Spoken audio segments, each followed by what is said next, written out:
J'espère que vous allez bien. Moi, je vais très bien. Et aujourd'hui, nous allons essayer de parler de tout ce qui est toiture. Quand je dis toiture, je vais parler de deux. Je vais parler loin. Pourquoi aller loin alors que on a deux toitures qui sont beaucoup plus utilisées? La première toiture que je veux dire, c'est la toiture terrasse. Ok, toiture terrasse, beaucoup plus utilisée dans les zones où, voilà, il pleut pas assez. On est obligé d'utiliser une toiture terrasse parce que voilà. Maintenant, dans les zones où il pleut beaucoup, par exemple, beaucoup plus, si vous êtes en Afrique, et je parle de l'Afrique, si vous êtes en Afrique, vous allez voir que c'est beaucoup plus les toitures avec les tôles utilisées. OK? Maintenant, quand vous êtes au niveau d'une toiture terrasse, c'est une dalle. C'est une dalle qu'on met. Et puis, il y a les éléments qu'on doit mettre pour éviter que cette dalle soit exposée, comme même qu'elle est exposée aux intempéries, il faudra qu'elle soit protégée. Pour éviter les infiltrations de cette dalle, qu'est-ce qu'on met? On met ce qu'on appelle par une forme de pente, premièrement. On coule la dalle, on met une forme de pente. Il y a la forme de pente qu'on va mettre, ok? On va mettre l'étanchéité, ok? Il arrive aussi qu'on met le revêtement, ok? Donc, on met le revêtement, on met l'étanchéité pour éviter les infiltrations et on met une forme de pente pour pouvoir drainer l'eau sur un côté pour pouvoir l'évacuer jusqu'au niveau du rez-de-chaussée. OK? Et par rapport à cette dalle, quels sont les éléments qu'il faut savoir? Ce sont la dalle. La dalle, si c'est en dalle pleine, OK, on va couler cette dalle pleine. Si c'est en nervure ou également aussi, on va couler. Donc c'est ça. Par exemple, si c'est en dalle arrondie, en plancher arrondi, ça sera orienté dans une direction. Si c'est plancher dalle pleine, on va le faire double orientation et puis on le fait comme ça. Maintenant, si dans le cas où on prend une dalle à ordi, donc il faut calculer tout le nombre des ourdis, c'est-à-dire des éléments qui seront posés sur cette dalle. Mais on n'est pas là-bas. Maintenant, on va aller, par exemple, sur une toiture en tôle, ok? Donc ici, qu'est-ce qu'il faut faire? Il faut prendre juste un exemple. Je vais prendre un exemple. Ici, c'est toiture en tôle. Je vais prendre un exemple. Mais ici, le but de la formation, quand vous êtes en train de faire le métré des toitures, en fait, son métré ici, ça consiste à déterminer premièrement le nombre de feuilles des tôles, ok? Et le nombre des éléments de fixation. Regardez, on va pas aller trop loin, on va calculer le nombre des tôles, le nombre des éléments de fixation. Ok. Bien. Je prends un exemple, ok? Donc, je prends un exemple de notre toiture. Je peux dire que sur cette toiture, j'ai une distance ici de 18 mètres, par exemple. Ok. Ici, j'ai une distance de 12 mètres. Voilà, ça c'est ma toiture. Je considère que c'est comme ça. Maintenant, on va considérer que cette toiture a deux versants. Les plus utilisés, c'est deux versants. Par exemple, on évite d'avoir des chevrons de 12 mètres. On va faire deux versants. C'est-à-dire, on aura un truc qui sera un peu comme ça. Ok. Un peu comme ça. Un peu comme ça. Et un peu comme ça. Donc du coup, si je prends le sens d'orientation, j'aurai ce sens-là, ok, ok,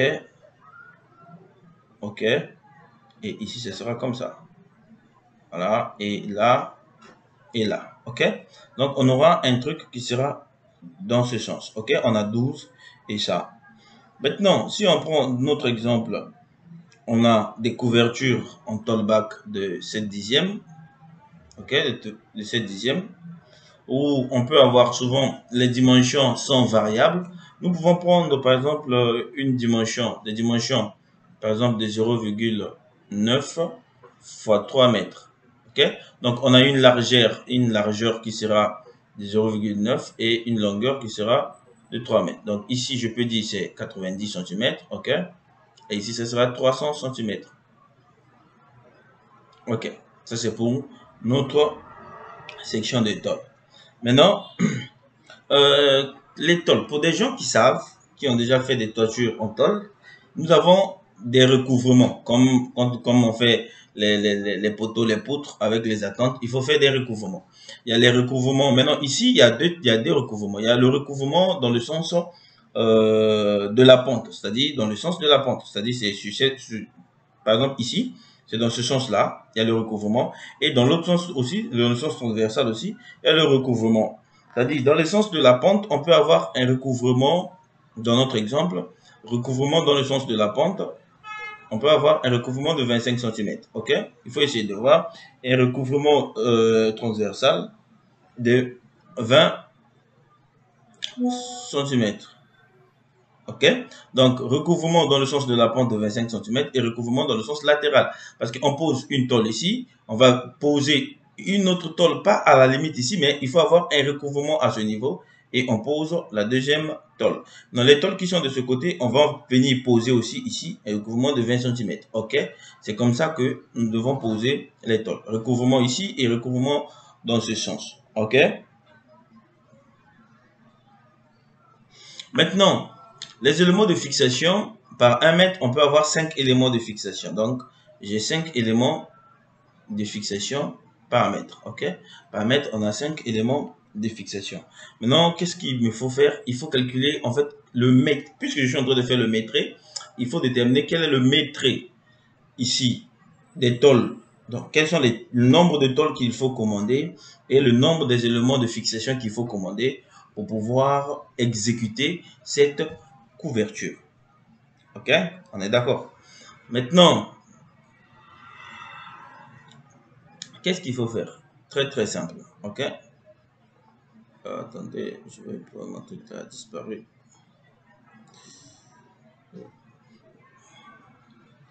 Maintenant, ici, pour calculer, c'est très simple. Je vais faire une coupe. C'est juste une coupe qui va nous sauver ici. Ok? Juste une coupe qui va nous sauver. Donc, je fais une coupe ici. Si je fais une coupe comme ça, ok, je vais me retrouver avec, je prends cette partie, ok, je vais me retrouver avec un triangle, c'est-à-dire ce triangle-là qui sera scindé en deux. Donc, je vais me retrouver avec ce triangle comme ça, ok, il sera scindé en deux, au milieu. Donc, la première distance ici, ça sera 6 mètres, ok, et la deuxième distance aussi, ça sera 6 mètres. Donc, j'ai 6 mètres, parce que la partie fait 12. Maintenant, il me faut une pente. Souvent, les pentes, quand même vous travaillez sur les logiciels comme Archicad, comme Revit, la majeure partie des pentes que vous utilisez, ce sont les pentes de 20%. Donc, on va prendre une pente de 20%. OK? On va prendre une pente de 20%. Ici, on a un angle, voilà, un angle alpha. Et ici, on a un angle droit, c'est un angle de 90. Bien. Je dois bloquer la connexion ici. Un angle de 90. Donc, par exemple, si j'ai ce triangle, je peux avoir A ici. Ok, je peux avoir B ici, je peux avoir C. Donc, ce triangle est égal à ce triangle. Ok, donc du coup, il y a un angle alpha ici. Ok, un angle alpha qu'on peut déterminer puisqu'on connaît la pente et que on connaît cette distance, c'est facile à déterminer.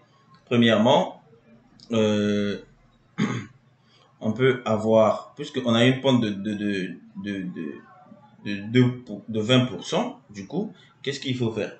On a 20, ok, on va convertir ça sur 100, ça va nous donner 0,2, ok. Maintenant, on va calculer la tangente de l'angle alpha. Donc, qu'est-ce que la tangente sera quoi? La tangente alpha ici va nous donner 0,2. Donc, tangente alpha égale à 0,2. Du coup, donc alpha sera égal à quoi? Alpha sera égal à tangente moins 1 de ça, de 0,2. Donc, je vais prendre ma calculatrice. Ok. Donc, désolé. Ok. Deuxième fonction est où? Deuxième fonction, tangente moins 1 de 0,2. Quoi, c'est ça, non? Ok. Donc, on commence par 0,2. Deuxième fonction, tangente. Ça fait 11,30. Ok, 11,31, comme ça. Donc 11,31 degrés. Ça, c'est l'angle alpha. Cet angle-là. Très bien. On a trouvé. Maintenant, on a besoin de la hauteur de cette hauteur-là. Ok, l'hauteur-là est inconnue. Mais c'est très facile à déterminer puisque nous avons déjà tangente alpha. La hauteur là, c'est BC. Ok, donc qui sera BC, puisque ça sera tangente, ça sera le côté opposé et le côté adjacent. Donc le côté opposé, c'est BC, ok, qui sera égal à tangente alpha multiplié par AC, ok. Donc du coup, j'aurai 11,31 qui sera multiplié par 6. Quelle sera la valeur? Sera 11 fois 6. Ça nous fait... Aïe.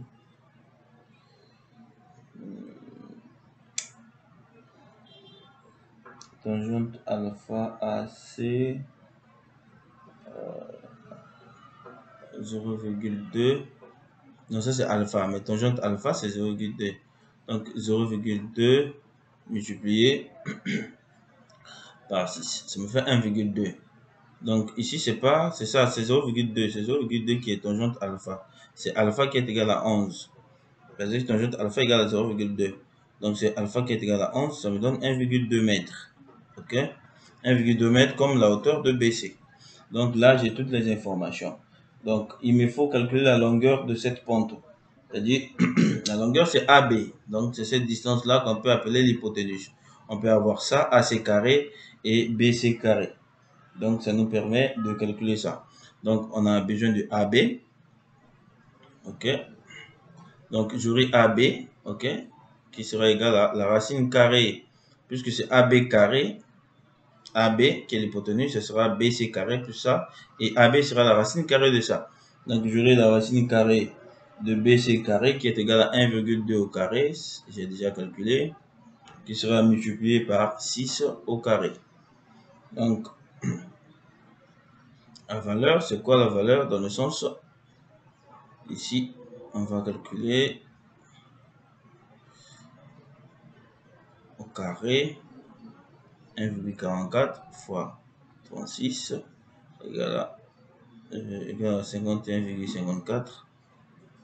Et puis, je regarde ici. Je vois la racine carrée. Je suis devenu un peu aveugle. Je ne sais même pas où se trouve la racine carrée. Souvent, c'est ici, non? Okay. Donc, j'ai racine carrée. Attendez. Ok. J'ai 1,2 au carré multiplié par 36. Ça donne 51,84. Donc,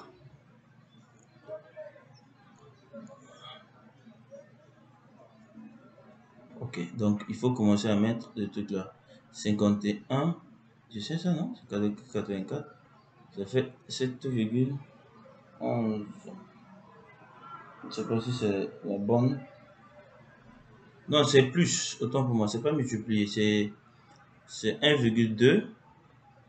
Parce que AB carré égale à AC carré plus BC carré. Ok. Donc c'est 1,44. Désolé. 1,44 plus 36. Ça nous donne 34,44. Si je prends sa racine carrée, ça fait 6,11. Ok. Donc, AB égale à 6,11 mètres. Ok. Très bien, facile. Maintenant, qu'est-ce qu'il faut chercher ici maintenant? Qu'est-ce qu'il faut chercher encore? Il faut chercher maintenant le nombre de tôles. Ok? Nombre de tôles, ça sera maintenant un jeu d'enfant. Puisqu'on a déjà ça, on a ça, on a ça, on a l'angle. Donc du coup, ce sera maintenant un jeu d'enfant. Ok? Donc le nombre de tôles. Donc, premièrement dans le sens transversal. Ok? Dans le sens transversal. Dans le sens transversal, on a le nombre de tôles. On a la longueur réelle d'abord. Ok? Parce qu'on a une longueur réelle. Dans le sens transversal, la tôle fait combien? La tôle fait 90. Ok? Maintenant, on doit enlever le recouvrement, donc il va nous rester 70. Ok? D'accord. Maintenant, on doit prendre, dans le sens là, c'est là où se trouvent les 18 mètres en fait. les 18 mètres. Et dans le sens là, de la pente, c'est là où se trouvent les 12. Donc du coup, qu'est-ce qu'on aura? On aura le nombre de tôles. Qu'est-ce que ça va nous donner? Ça va nous donner le N1, je peux dire. Ça va nous donner 18 mètres, donc ça fait 1800. C'est ça, non? 1800 divisé par 70. Ok, je vais fermer ça. Donc il me reste 180 divisé par 7. Ça me fait 25. 1180 divisé par 7. Attends, je vais supprimer d'abord ça. Je fais 1800 divisé par 70. Ça fait 25,71.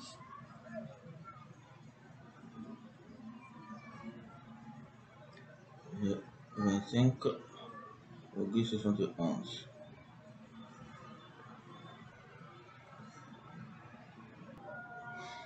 Ok, donc nous avons 25,71 tôles dans une version que je vais faire x2 pour avoir le nombre de tôles dans deux versions.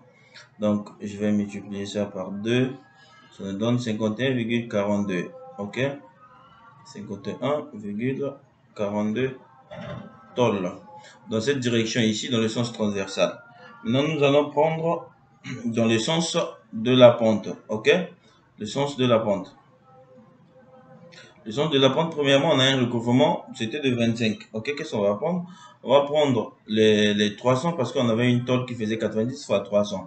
Donc, on va prendre 300. On va enlever les recouvrements de 25. Il nous reste 275 cm. Ok? Donc, on calcule aussi le nombre de tôles. Maintenant, dans le sens de la pente, on avait trouvé une valeur de AB, c'est-à-dire c'était comme ça, non? C'était comme ça, c'est ça le sens de la pente. AB est égal à 6,11 qu'on a calculé, c'était par rapport aux tangentes de AB carré qui est égal à BC carré, Pythagore qu'on avait utilisé. Donc du coup, on aura ici 611 divisé par 275. Ok. Donc on aura normalement 611 divisé par 275, ça nous fait 2,22. Donc on a 2,22 dans un sens, multiplié par deux versants. Ok, multiplié par deux versants, ça nous fait 4,44 tôles. Donc égal à 4,44 tôles. Maintenant, quel sera le nombre total des tôles pour commander?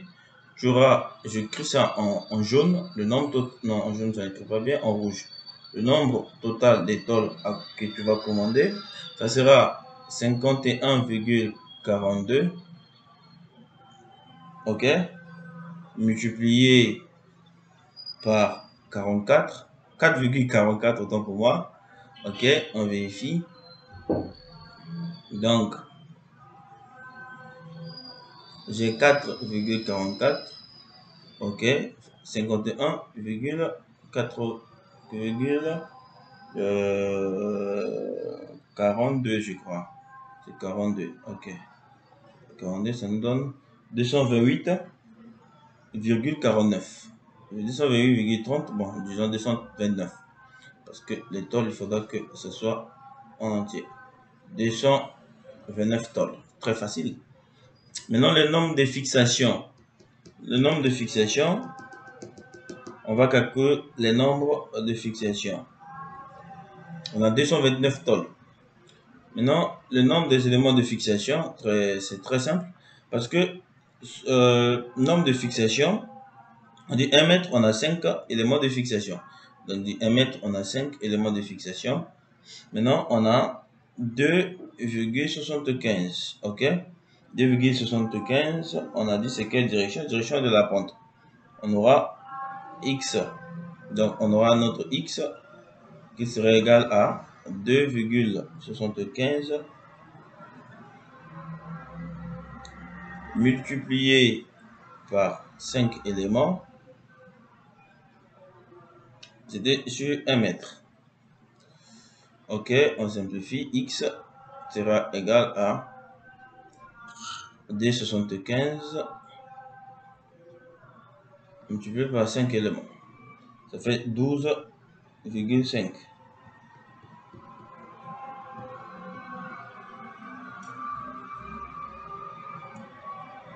Maintenant, on va prendre cette valeur qu'on va multiplier par le nombre de tôles. Ça nous donne 2800, donc disons 2863 éléments de fixation. Voilà, facile à calculer. On a vu comment calculer le nombre de portes. Il faut calculer si vous avez deux versants. En résumé, il faut avoir un triangle comme ça, le sens de la pente. Voilà, tu as A par exemple, tu peux avoir B et tu peux avoir C, tu as l'angle ici. Il faut d'abord avoir cette distance et cette distance. Quand vous avez tout ça, vous calculez ça et vous calculez le nombre de tôles dans cette direction. Et dans cette direction, vous calculez, vous multipliez le tout par 2. Voilà, merci.